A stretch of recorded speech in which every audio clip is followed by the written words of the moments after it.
Just call me Hawk. Good evening, good morning, my subscribers, fellow South Africans, family and friends, world at large and all humanity. Before I begin today's video, please may I ask you to subscribe to my channel. Hit the thumbs up for like, and the more likes, the more views. Ring the bell. The icon is there to notify you of upcoming videos. If the content of this video touches your soul, please share and share again. Hawk gives you nothing but the truth, and the world needs the truth.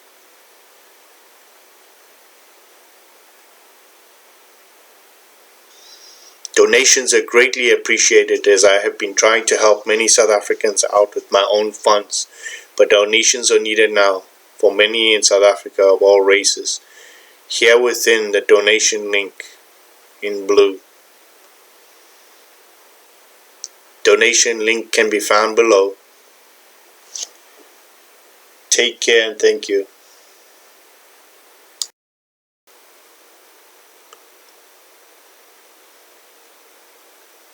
Furthermore, please note I operate under the fair use and fair dealing guidelines. Any video clips, if any, have been found on the public domain, and the copyright link to the clips can be found in the description below. Please click the link and enjoy the full video if mentioned in this video. All expressions are purely my own and based on extended research. I urge everybody to do their own research on the topic discussed in this video. Also, check if you haven't been unsubscribed. Evening, this is the Hawk. So I talk about rape and the violence against women in South Africa is so bad that there's almost 1 million women since 1994 that have been raped. On an average, every minute, 3 women are raped in South Africa.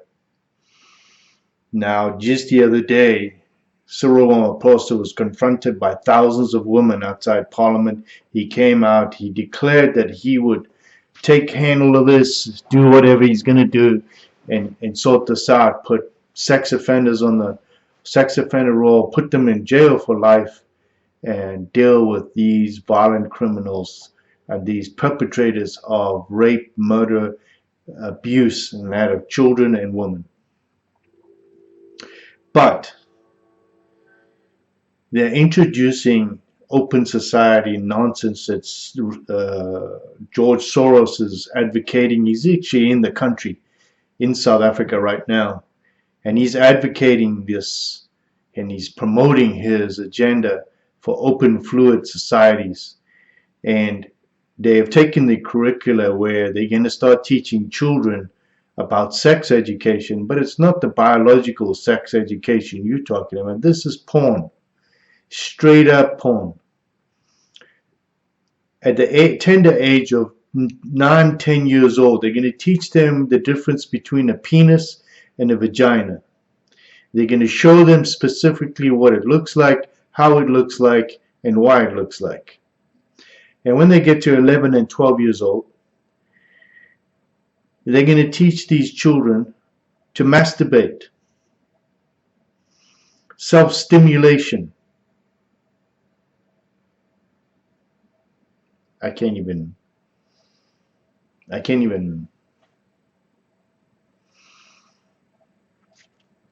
And at 13 and 14 and 15, they're going to teach them about vaginal sex and anal sex, and the fluid sexuality, in other words, gender sexuality, so you can be gay, straight, bi, whatever you want to be. I can't even describe the number of differences now. There was a guy in the German parliament that said, I'd like to introduce a motion, and when he continued, he must have named off 200 different gender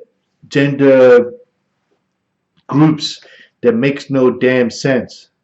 He's a male and a female, end of damn story. People need to stand up and start telling the truth. You don't like it, don't care. You don't like it, end of story. And if I was parents, I would demand that this does not get taught. But in South Africa right now, with a rape rate of 1 million women, 3 every minute, the government's introducing these sex education classes to young children. It's not about the biological egg and how it all comes together and whoop-de-doo. No, it's full-blown sex. Full-blown intercourse, full-blown masturbation, full-blown anal sex and vaginal sex, and how to stimulate yourself at 10 years old.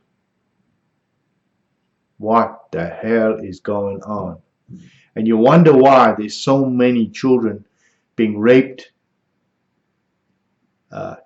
There's girls under the age of 14 years old, some of them as young as 10, having babies there. Over 4,000 cases.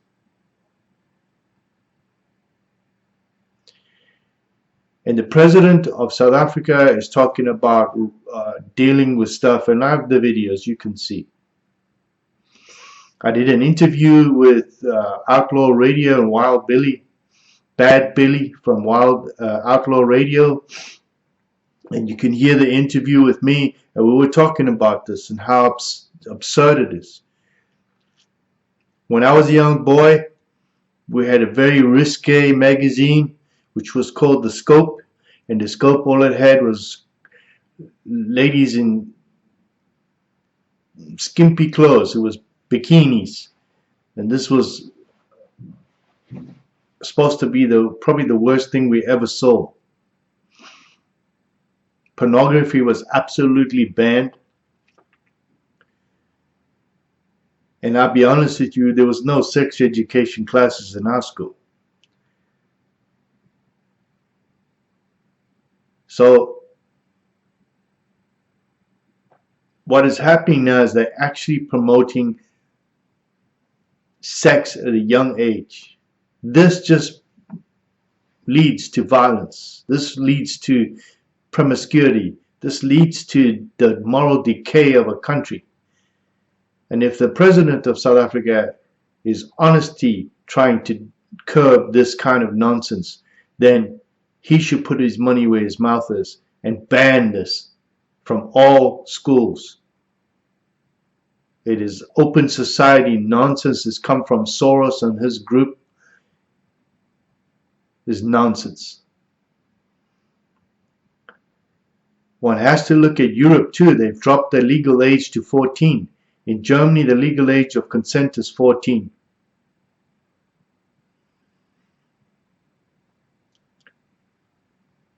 Basically, in South Africa now, the legal age of consent would be 10. Because they're teaching them what to do. It's absurd. They're teaching them masturbation at 10 years old. Self-stimulation. In mixed classes, boys and girls. It's absurd. Absolutely absurd. Please watch these videos. Now, some of you have been unsubscribed a number of times, and you subscribe and they unsubscribe you. Please contact YouTube. Explain to them that you'd like to be subscribed and to be kept subscribed. I'm just going to bring you the truth, and it's blunt. It's straightforward, blunt. That's what I do. I hide nothing. I say it as it is, and if I'm wrong, I'll correct myself. But right now, South Africa is having a massive rape and violence against women and children. They are actually trafficking children too. And this needs to stop. Now, if President Ramaphosa of South Africa is serious about protecting women's rights, then they should not have these immoral teachings in schools. This is the Hawk. Watch the videos and enjoy. Here's my interview with Bad Billy from Outlaw Radio.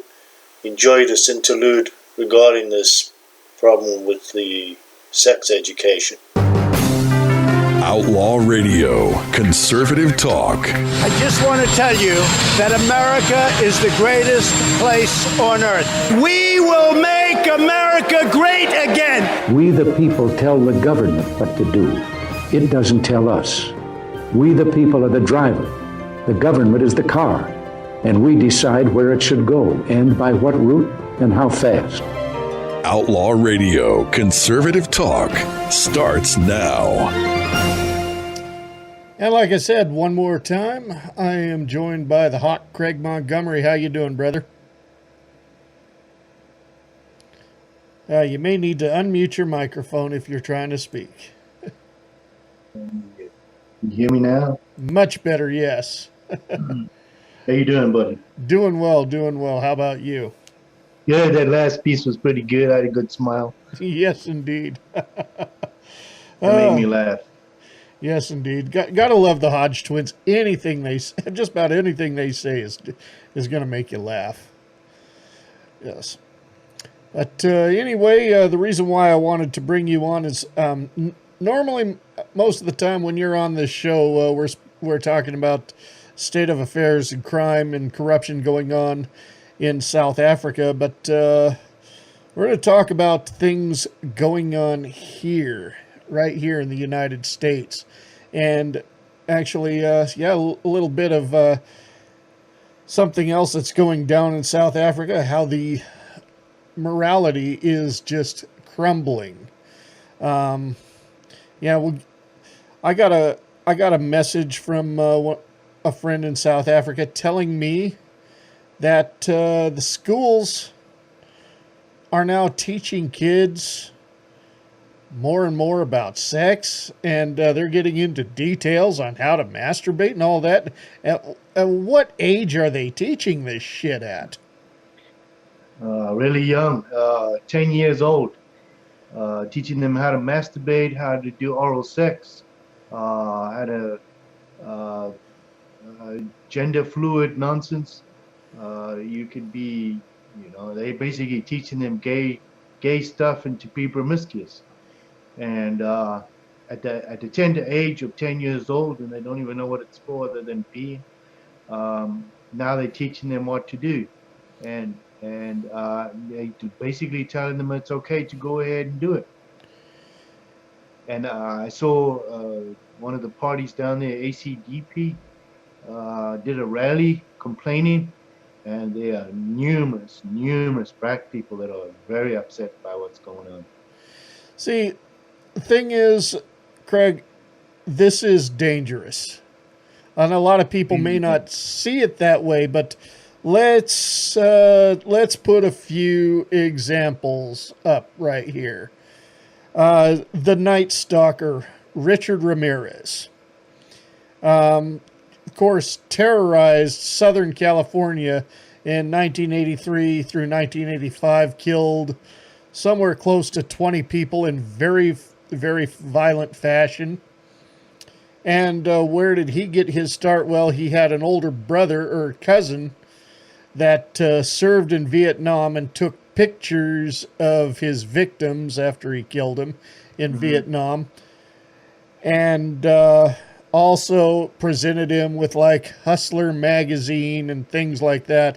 All of this before Richard Ramirez was even hit puberty.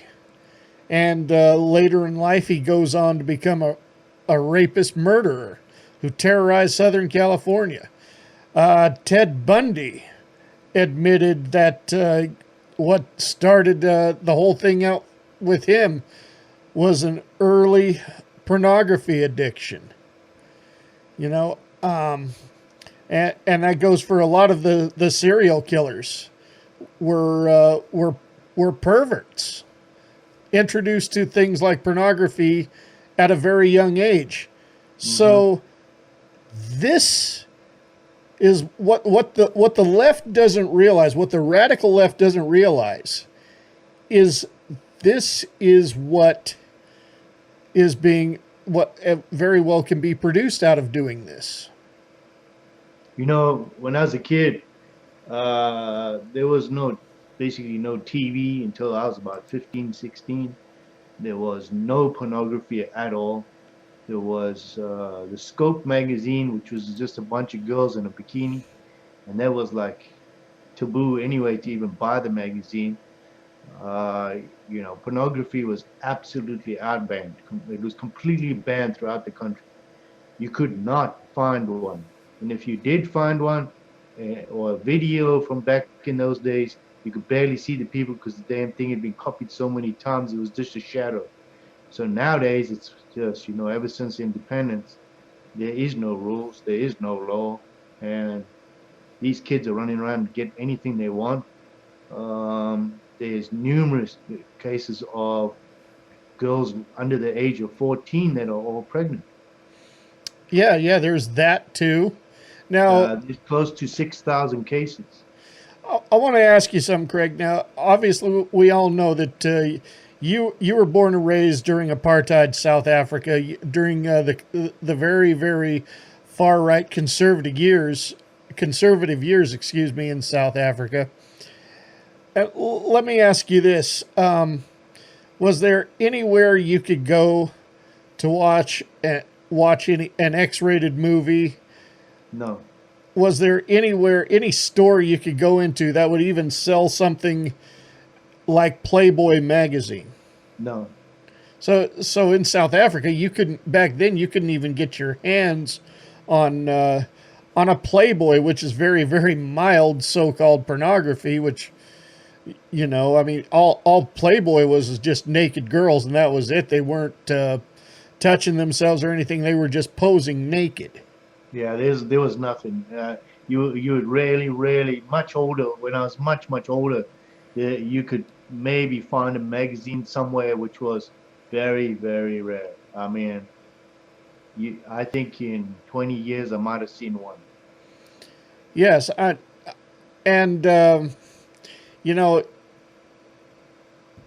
now from what I understand too, there are certain places where some kid, he puts up his money, and the clerk's gonna give him a Hustler magazine or something like that, which is, of course, Hustler is hardcore pornography. That's Hustler, yeah. Yeah. I mean, the thing is, the moral fiber of the country is completely gone. It's completely gone. You do have the more conservative people on one side, and then you have where the lawlessness is. And right now in that country, money talks, bullshit walks. They don't give a damn. The law's not involved. Most of the police are corrupt and won't do their jobs. And so the moral fiber, and if they're going to teach this stuff in the schools, nobody's going to care, because the government's going to sanction it and say it's okay to do this. It's also going to bring, I'm going to tell you right now, I will guarantee you, it's going to lead to child marriage. Well, yeah, and that's gonna create problems, and of course, more kids going on welfare because they're having kids that they can't support. The problem is right now that same fund that they were saying if you have a kid you get $800 a month, it's bankrupt. That's gonna break the back. It's bankrupt. Yeah. Yes, and another thing too is. Back during the 50s and 60s, you wanted to buy condoms, you had to be of a certain age. That was just to buy condoms. And then in the 90s, they're passing out condoms. Mm-hmm. And which obviously premarital sex has been around since the dawn of time. Kids hit puberty, they're going to get curious, they're going to experiment. That has always been there. I mean, but the difference is back then, when I was a kid, when you were a kid, it was discouraged. Now it's in the 90s, they say, okay, if you're going to do it, use a condom because there's pregnancy and AIDS. And now they're like, have all the fun you want. Well, this is another thing that people don't realize, even in the United States, with Clinton's impeachment way back when, he admitted, he says, I never had intercourse with that woman, Yeah. but we did have oral sex, and and so it was okay. So kids decided, well, if they can have oral sex, so can we. And the story goes that now kids are saying, well, if you date me, you got to do oral sex. And so this scenario is coming. Listen, oral sex will lead to sex, and so on and so on and so on. Listen, I don't care what anybody says. It is bad news, period. Okay, so here's something else too, and this is, I'm not going to give any names or anything. We don't publicly name drop here of people we don't know, but we'll go with my next door neighbor where I live right now. Mm-hmm. He's got a son who's not too far from turning 18. Mm-hmm. And of course, he's got joint custody of him and the rest of his kids, of course. Yeah. And of course, his older son has a girlfriend who's like, I think 16 or 17. And she swears up and down that they have a promise to one another that they're not going to have sex until they're until they're ready, or whatever it may be, you know. And she's claiming up and down she's not ready. Well, that sounds good, but I'm not buying it because I know how teenagers are. And come to find out, he vaginally fingered her. So tell me that having sex is not around the corner for this young couple. Yeah. I mean, not going to have sex, that's a bunch of bullshit, because you're working your way to it. You're going to break that promise to each other, and you're going to do it. And society is supporting this. Yeah, that's the problem. And the problem is when there's no accountability anymore. So even in, I think in Utah, 3 teachers were busted for having sex with their students. And that seems to be prevalent. It's starting to take. The problem with kids they don't keep quiet. They want to boast about their little escapades, and a lot of these teachers are taking advantage of these boys, and it's happening often now. There's at least 10 cases in the United States where teachers are having sex with their students. I'm not doubting it one bit. Yeah, but now that one teacher got busted, it started to come out, yeah, this guy did it, that guy did it, that guy did it, and who knows, there was a case in Utah as well with a 15-year-old girl and a 42-year-old teacher. You see, that's nothing new, though. We all know the story of Mary Kay Letourneau back in the 90s when she was, in her 30s, and she had sex with her student who was 13, and they had 2 children. Yeah. She goes off to jail after getting busted. And surprisingly, though, they hats off to this couple. They never forgot about each other. And by the time she got out of jail, he was of age, and they got back together. Of course, by then it was completely legal. Yeah. And they got married. Yeah, they did. They did. So, I mean, but it's just becoming more and more encouraged anymore, and that's just taken away a lot of the morality factor of our society. Yep. It's as if it's almost gone. They want to keep this bullshit up. Yep. Well, they allow kids to call their mothers hoes. They allow kids to be rude to their parents because their parents can't discipline them. They go to jail if they discipline their kids. Yeah. So listen, I got my ass whipped with the belt, with the slipper, with the coat hanger, anything that was in reach got used, especially the wooden spoon. And believe me, I learned a lesson. You just didn't do that. You said the wrong thing to your mother. Every single parent in the neighborhood found out about it, and you weren't allowed in their yard for the next 2 years. Exactly. Exactly. If you treated a girl bad, guaranteed the entire neighborhood knew about it, and you weren't allowed near that yard again. And nobody'd want anything to do with you if that was the Mm-hmm. case. You And better open the door for that girl, and you better pay for her dinner, otherwise you ain't gonna get nothing afterwards.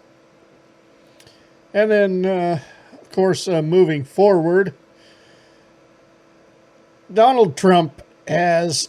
They've had it out for President Trump ever since he won the election in 2016. They had it out for him before then, and then during that short period of time after he won the election from November to January, and Obama kept his finished out the remainder of his term.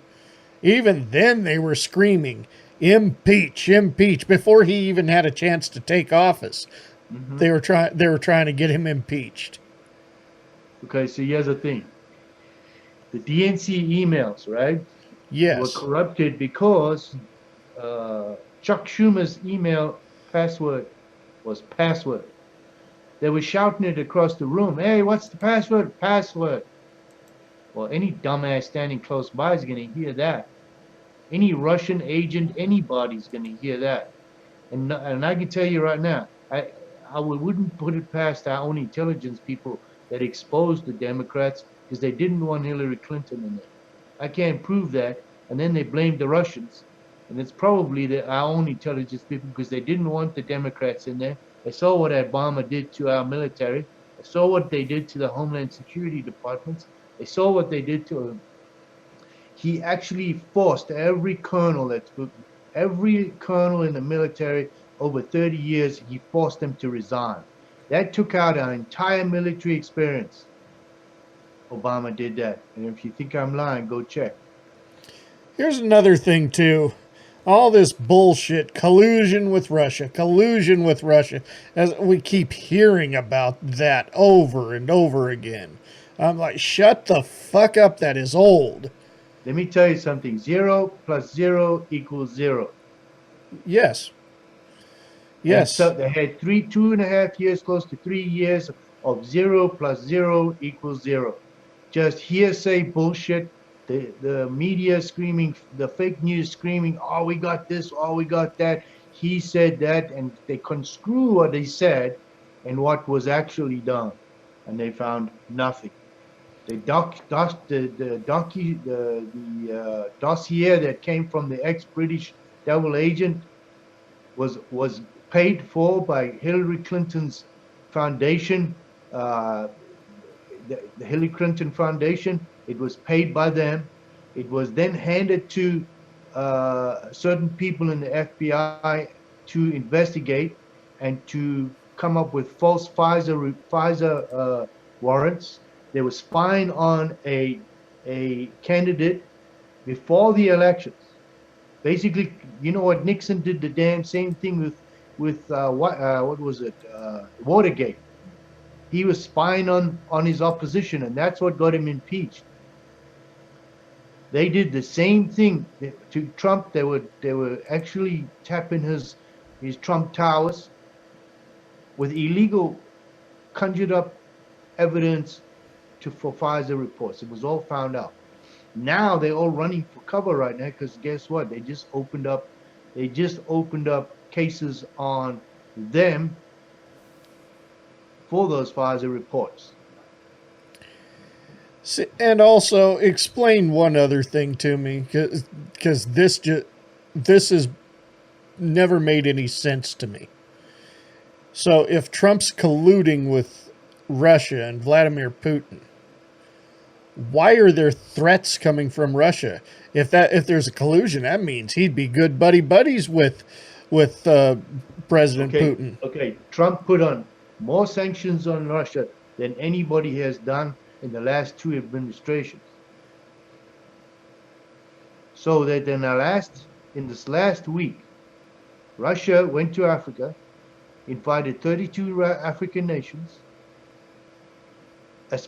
completely expunged $20 billion worth of debt with them, flew 2 nuclear airplanes into South Africa, the biggest bombers in the world.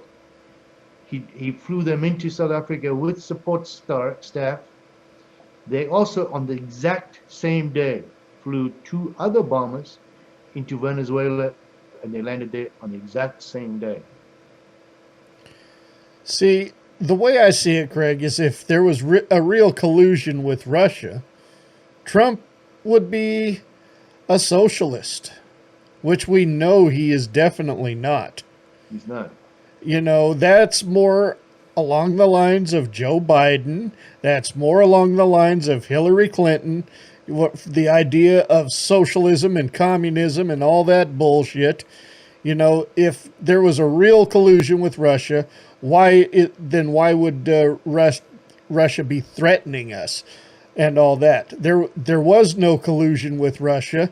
The fact of the matter is, Putin may have feared Bush just a little bit. He didn't fear Obama at all. He wasn't going to be afraid of Hillary Clinton, but he's afraid of Donald Trump. Well, yeah, let's put it to you like this.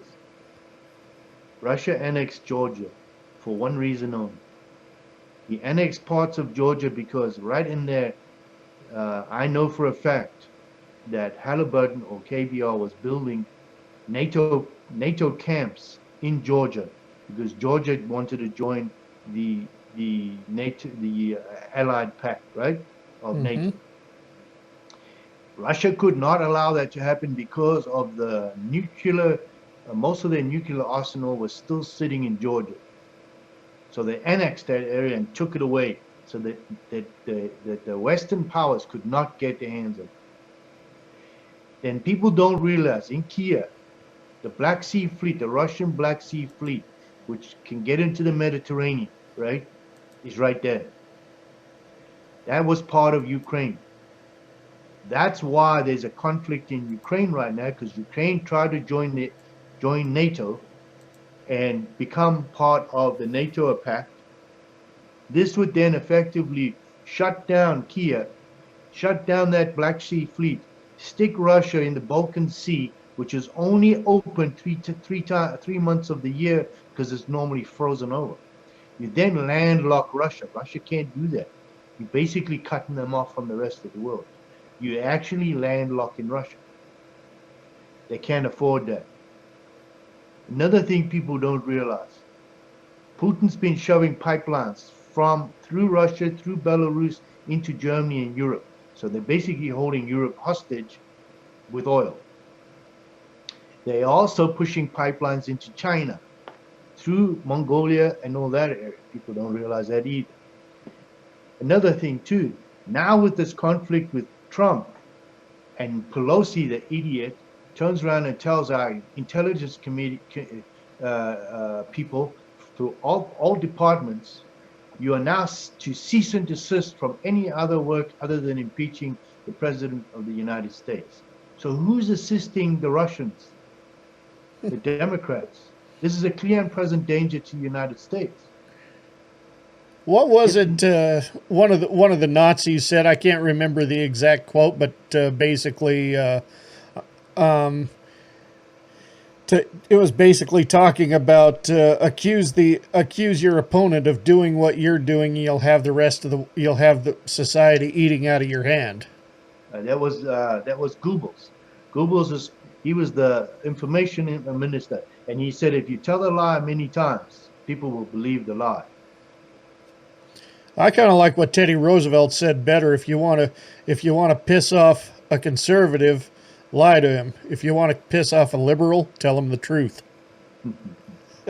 That's not exactly how he said it, but it's basically the true story. Here's another thing people don't realize. Joe Biden and his son pulled a stunt with the Uranium One and other things that were going on there. Hillary Clinton signed it off, or actually Obama signed it off with Hillary Clinton to sell 50% of our uranium stock to the Ukrainians, which was part of the Russian deal with some oligarchs and some other people, underhanded people, right? They're trying to cover that up. Joe Biden and his son were involved in that. Another thing you don't know, there's over $1 billion contract that Joe Biden's son and Joe Biden got mixed up in Iraq with. When they were screaming, "Oh, we don't need to be here," they actually have a contract in Iraq with the Iraqi government.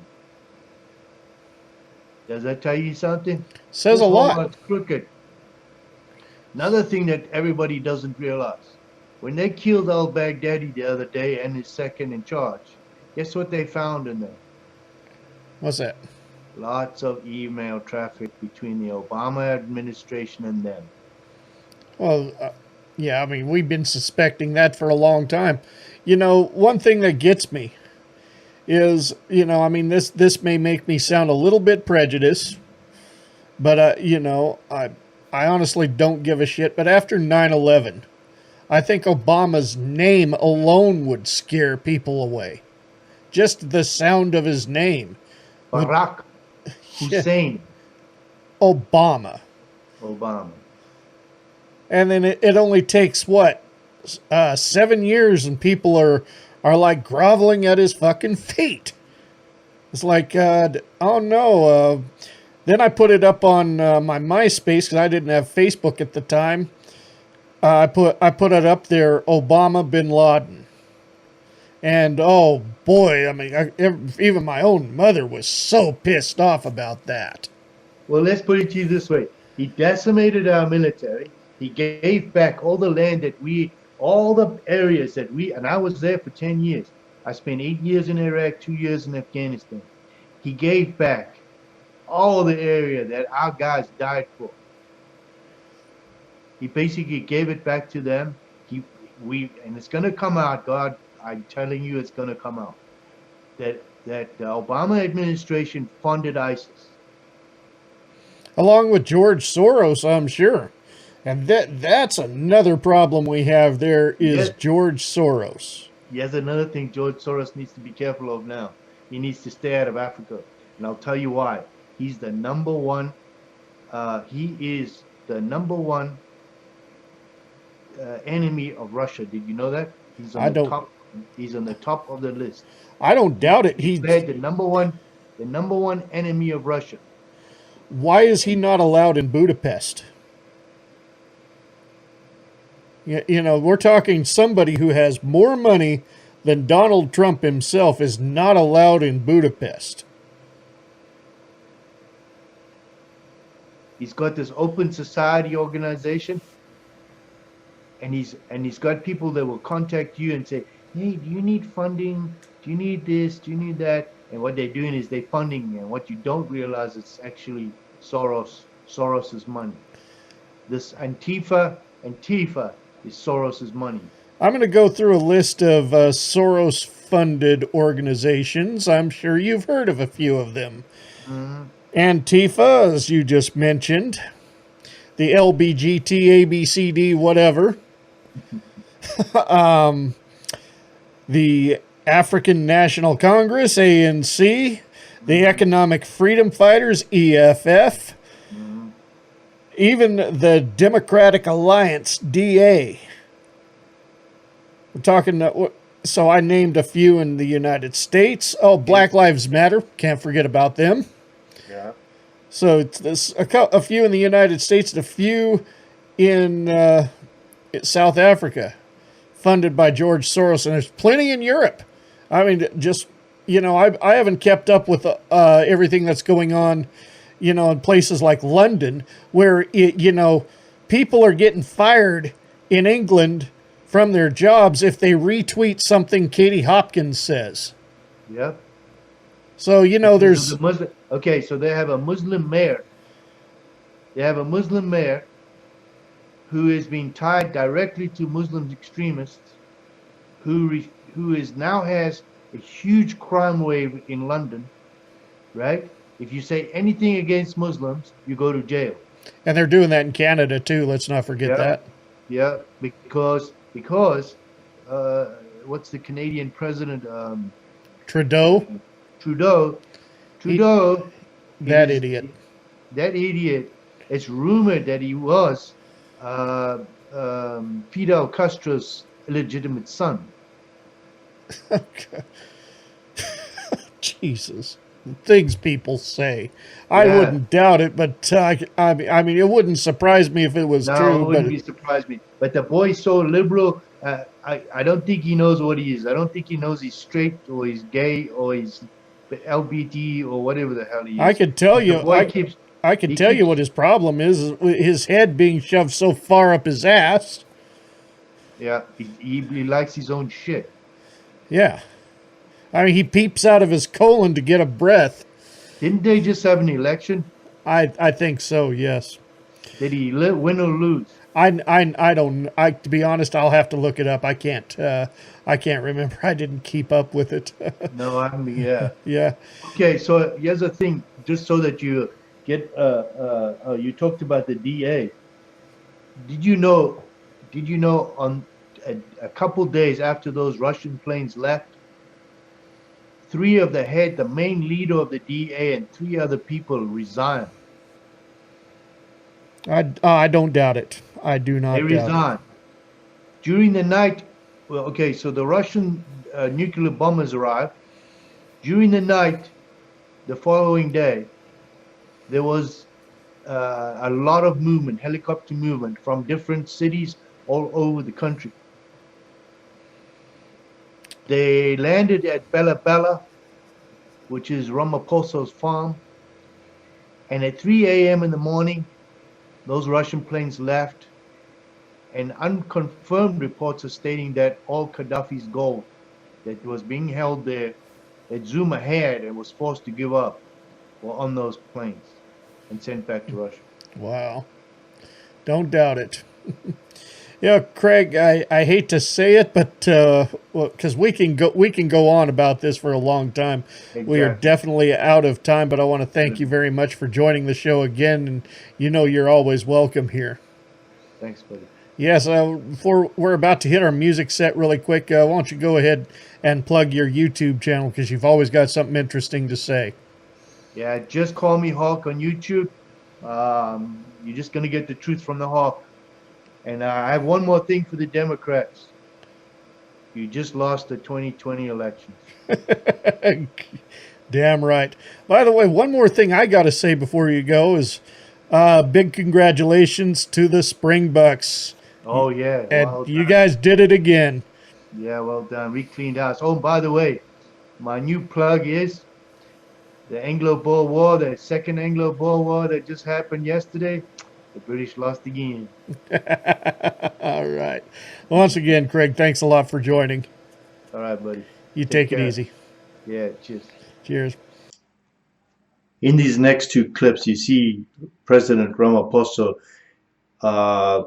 confront firstly a crowd of thousands of women demanding that the government do something about the rapes, murders, and abuse of women and children. He declares that he would help. He also declares in a nationwide television thing that he would take on this situation. Having said that, why would they introduce these appalling, immoral education programs that are sick and extremely wrong? Why would they do that? Teaching children to have sex at the tender age of 9. And by the time they are 13 years old, they are taught to have vaginal sex and anal sex as part of the curriculum. And by the way, you cannot graduate from high school unless you've passed this class. It is compulsory. What does that tell you? What does that tell you?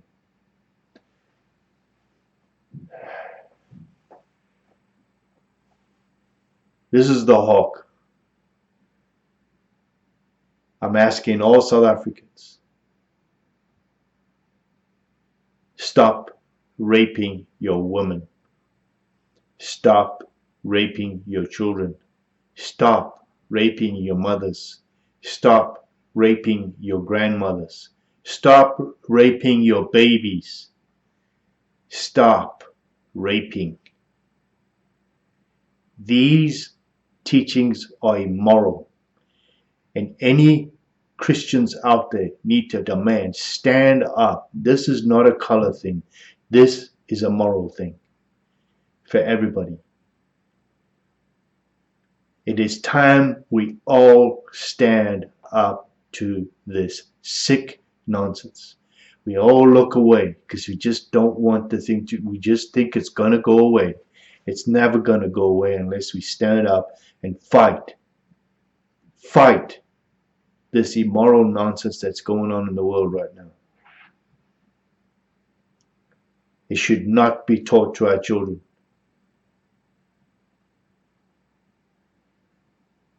This is the Hawk. If you like my videos, please subscribe. Hit the like button, share, and please hit the bell for the upcoming videos. There's more to follow. I'm working on a big case right now out of Mozambique. It's coming. It's a lot of work. It's going to blow the lid off some stuff that's going on over there. Anyway,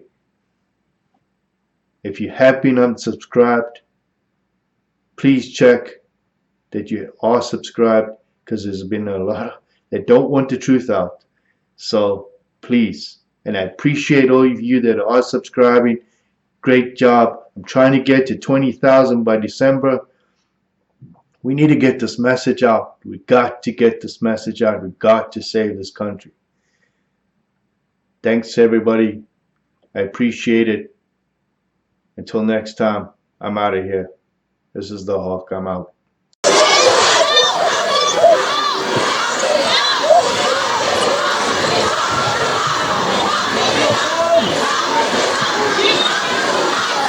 Mr. President, we come together today because too many of our women are dying. Our women are crying and our children are suffering. We give you today this memorandum, which has an outline of all the things that South Africans are begging for government to change.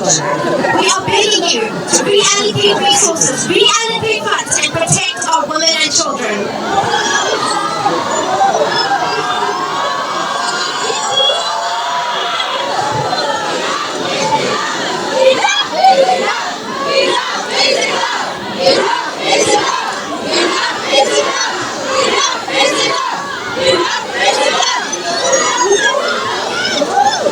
Thank you.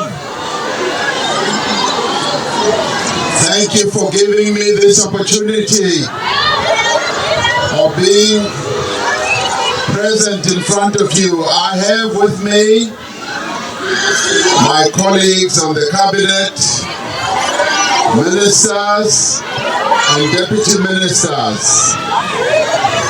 I come before you with great humility. I stand before you with a deep sense of feeling. I know what you're all going through. Yes, I know.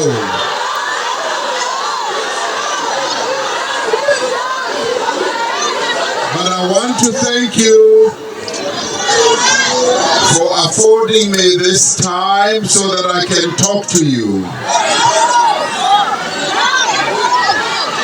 You have given me your memorandum, and I can see all the messages that are emboldened on the placards that you are holding.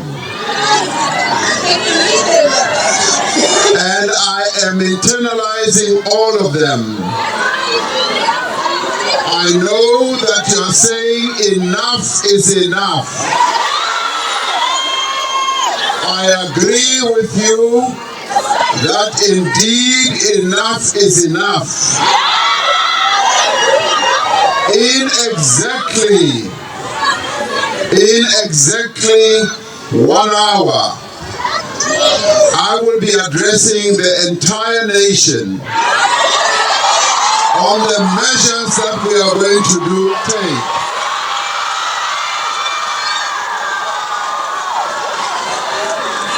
I will be addressing the nation on the measures that we are now going to embark upon.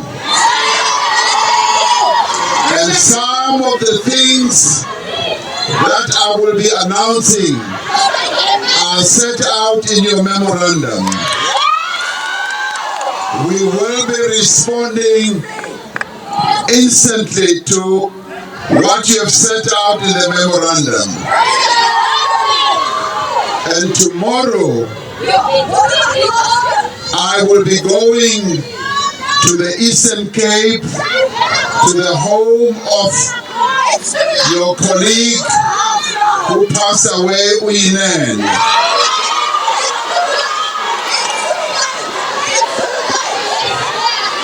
That is fine, but it is important that we continue as a nation to show our solidarity, to show our care and compassion. It is important for Uyinene's family, but it is also important for you. And this I will be doing in consideration of, yes, this that has happened. Now, last year arising from a number of calls that the women of our country made, we held a gender-based summit. And those outcomes, the outcomes of that summit are currently in the process of being implemented. And I will be talking about them as well. But I will also be talking about much more that we are intending to do. You have made calls. You have also made calls that we should declare a state of emergency.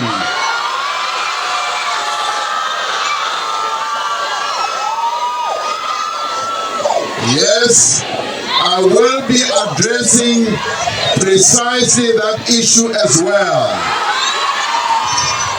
because I agree completely that the killing of women must be brought to an end here in South Africa.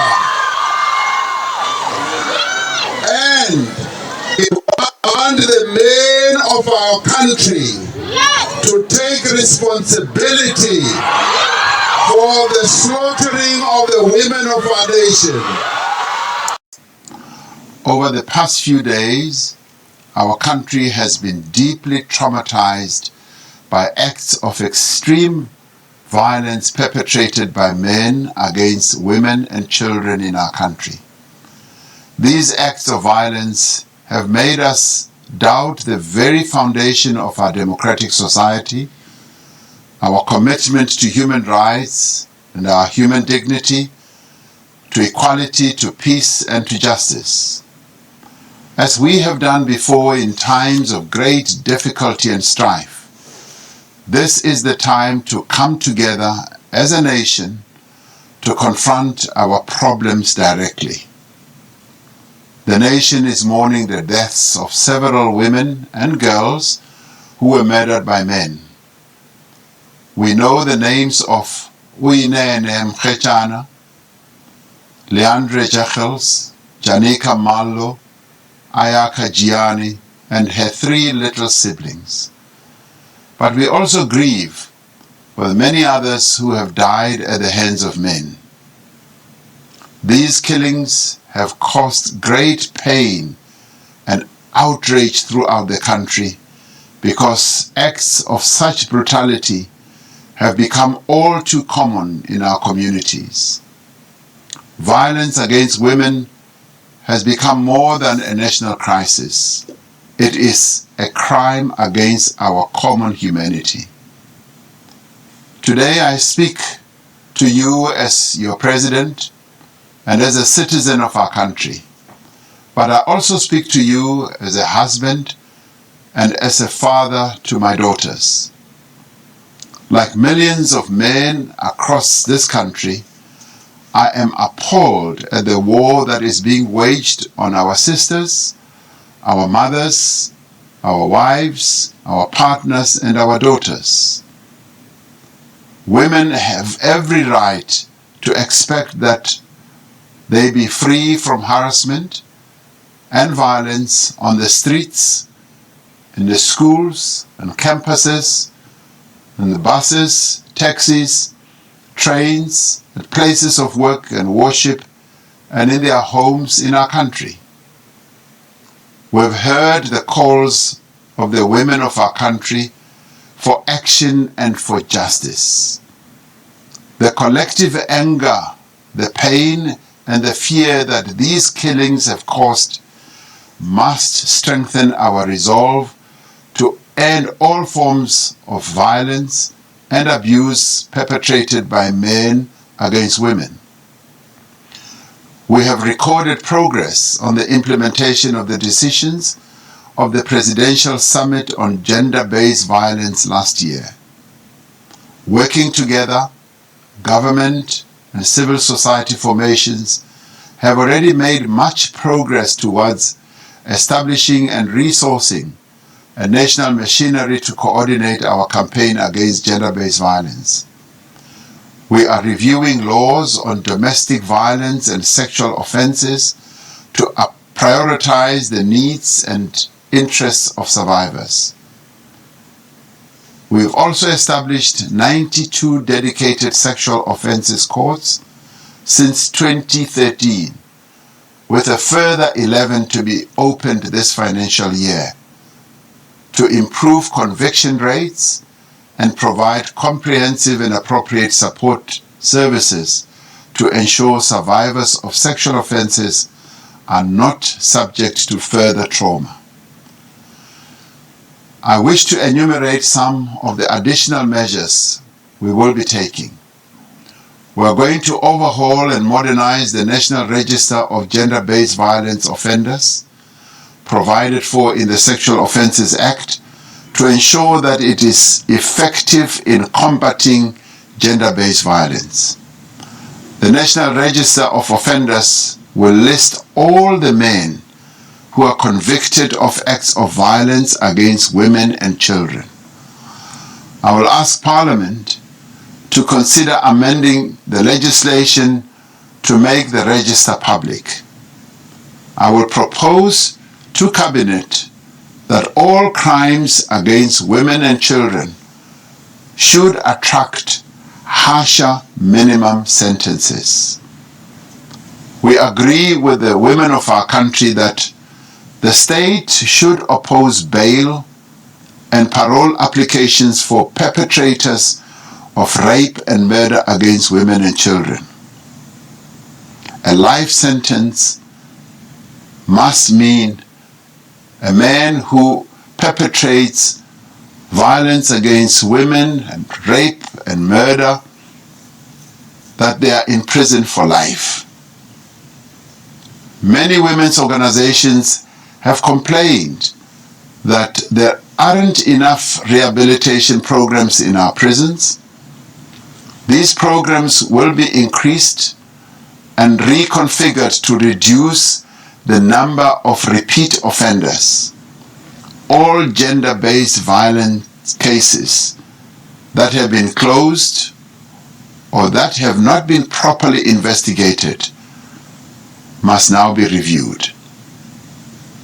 We will strengthen the emergency teams at a provincial level which bring together the police, social development, health, justice, and education to continue providing rapid and comprehensive responses to all forms of violence against women. These emergency response teams will focus in particular on violence directed at women, children, and other marginalized groups, including the LGBTQIA+ community and people with disabilities. Thanks again for watching. This is the Hawk. I'm out of here. Take care and be safe out there.